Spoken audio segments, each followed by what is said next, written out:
everybody, welcome to this episode of Tea with Chan. We're going to talk about personal statements and experience written works for CASPA. Spill the tea, the quarter zip. Shout out to you, Tia. So on this episode of Tea with Chan, you're talking to a board certified physician assistant who got accepted to PA school on the first application cycle and passed PANCE on the first try. For my CASPA application cycle, I applied to 5 programs. I was accepted to 2, denied from 2, and waitlisted for 1. Refer to the AAPA core competencies of what a physician assistant encompasses and integrate those core competencies into your written works, personal statement, and other experiences. You want to make sure that you're describing the competencies. You don't have to straight out just explicitly list them if you don't want to, but you can also do that as well.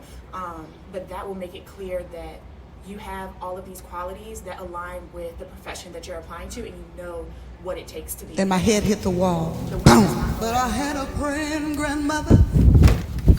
For my personal statement, I wanted to make sure that I was painting a picture of sorts of the experiences that I had and why I knew that I wanted to be a physician assistant. So here's the first 2 sentences of my personal statement. I don't want to see this on any of my personal statements, okay? The hospital in the cultural city of Vigo, Spain, where I had been selected to shadow multiple physicians, mirrored a skyscraper in downtown New York. As I entered the first operating room, an odor similar to burnt popcorn filled the air while a partial colectomy was performed in an effort to remove tumors from a patient with colon cancer. So after I described that experience, I went to describe how I became interested in medicine with that, what I then did with that interest, and how I knew being a PA was the right profession for me.